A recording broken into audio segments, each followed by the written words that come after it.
Во продолжение зборуваме за студентите, зборуваме за поубави услови за студентите, поднесен е закон за вредносни ваучери за студентите. Зборуваме со Драгана Бојковска, таа е пратеничка, повеќе околу законот, што се има во него. Добро утро официјално. Драгана, зошто потребата прво да еден ваков закон, да се направи нов? Затоа ве прашав дали веќе е постоечки закон, дали измени и дополнување се, но не нов закон. Што има се во него и која е потребата да се направи? Така, најнапред, добро утро до гледачите, добро утро Јована и до тебе. Па, ова е закон кој што претходно беше консултиран долго време и со младите, комунициран со младите за потребата од носење на истиот. Имено се работи за закон со кој што се овозможуваат вредносни ваучери од 250 евра за секој студент на сите универзитети во Република Македонија.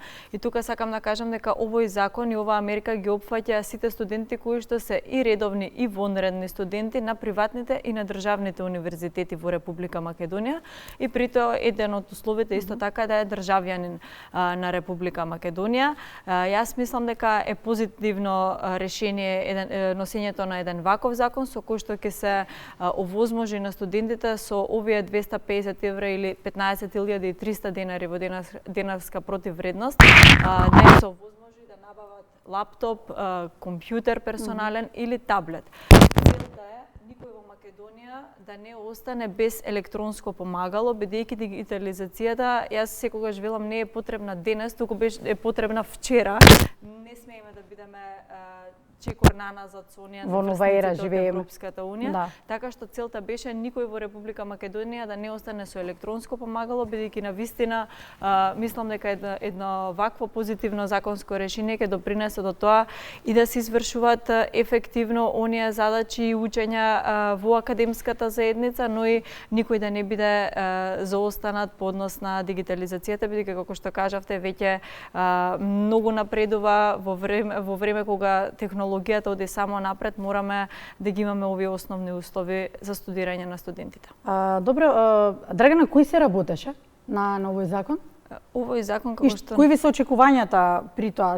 Вчера официјално беше поднесен, така, во собрание? Така, да. Поднесен на законот по предлог на група пратеници, кои што по скратена постапка, како што кажав, подолго време е консултиран исто така со младите. Нешто што е најважно при носење на овие мерки за нас е да го слушнеме одзивот на младите луѓе. Мене ме радува што откако ја најавивме мерката до еве конечно носење на законот и поднесување во собрание, навистина имавме голем интерес од страна на младите од аспект на тоа кога ќе биде поднесен законот, кога ќе може да се искористат овие средства, и сега веќе мислиме дека е поволно време да се донесе истиот, се со цел со новата академска година да можат студентите да си овозможат електронско помагало, што всушност е опфатено во рамките на законот и оној услов да се запишани во академската 2025-2026 година студентите. Консултиране со младите, видовме дека има позитивен одзив,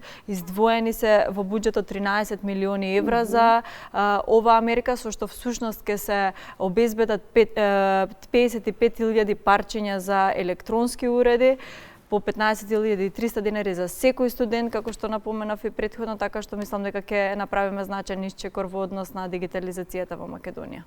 Условите се овозможени, само треба да се изгласа во исчекување на истото и се надевате на позитивен одговор во периодот кој што следува. Во меѓувреме, кога се студентите, се мисли апсолутно во делот на дигитализацијата и технолошкиот развој повеќе од било кога, па научно-технолошки центар ќе се гради во рамките на кампусот на УКИМ, најголемиот универзитет во државата. Кои се информацијата беше вчера официјално споделена, но кои се информациите подетални во делот на тоа што се ќе има во кампусот? Да. Како што напоменавте, вчера на седница на влада исто така донесена информација односно потреба за носење и направење на анализа за научно-технолошки парк, кој што ме радува дека е конечно донесен во рамки на едно решение да биде тоа во склоп на кампусот на Универзитетот Свети Кирил и Методи, што всушност ќе допринесе исто така по однос на нели самата локација да биде многу подостапно и за самите студенти, за истражувачите, за истражување на наука.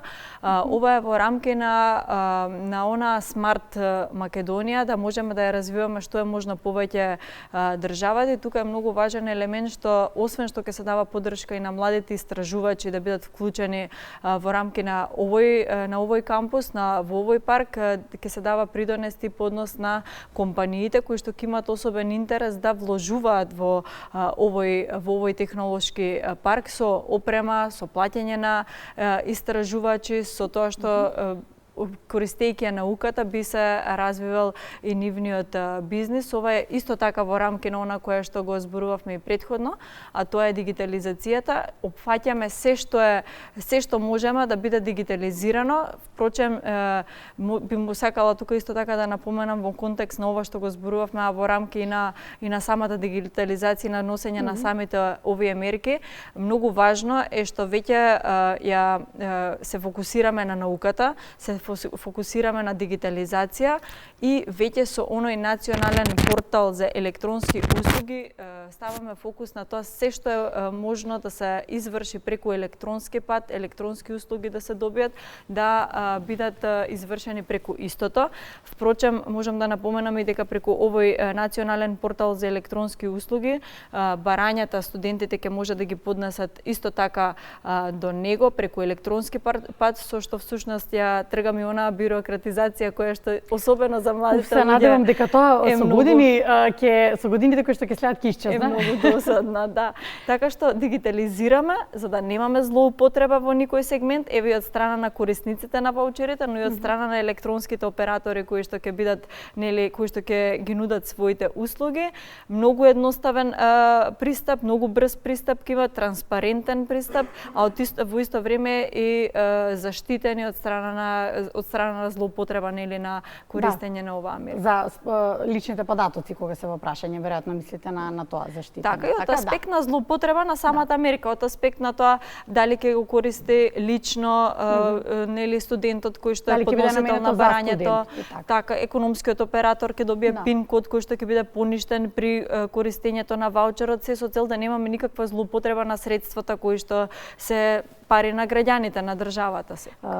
Сакав тука и да го заокружиме разговорот со тоа дека особено се радувам тоа што се посветува внимание на истражувачката дејност.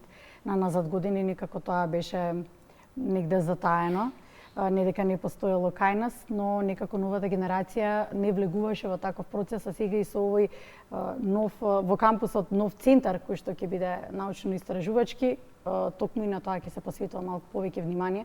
За младата генерација тоа е особено важно. Многу сакаме да ставиме фокус на науката, бидејќи мораме да бидеме чекор напред. Впрочем, освен со ова со кампусот кој што го правиме, кој што ќе биде навистина нешто што е потребно на Македонија, ќе веќе е зголемен и буџетот за научно-истражувачки дејности, веќе е и отворен и повикот на кој што младите истражувачи кои што сакаат да се занимаваат со наука може да аплицираат на истиот и да добијат поддршка од државата за истите мерки. Едно од ветувањата беше дека ќе вложуваме во науката, се надевам дека ќе направиме позначен исчекор во овој дел и во науката, но во исто време и на дигитализацијата, бидејќи фрапантни се бројките кога ги гледаме по однос на дигиталната писменост во Македонија, особено кај младите луѓе. И тука зборувам за основни дигитални вештини кои што треба да бидат задачи кои што младите би ги усовршувале и би знаеле да ги извршуваат во рамки на извршување на поефикасни задачи во секојдневниот живот. Во Македонија тоа е 35%. Сакате да кажете би било рутина, но всушност не е тоа за жал. Така, многу треба да работиме и на ова поле и ќе работиме. Драгана, благодарам. Благодарам за гостувањето. Драгана Бојковска, пратеничка. Веруваме во оваа помлада генерација дека ќе ги оствари надежите наши кои што беа на назад години. Сепак работите се менуваат. Благодарам. Благодарам, Јована. Јас се надевам дека ќе биде позитивна меркава и ќе помогнеме на секое семејство кое што има потреба една ваква мерка, една ваква поддршка од државата.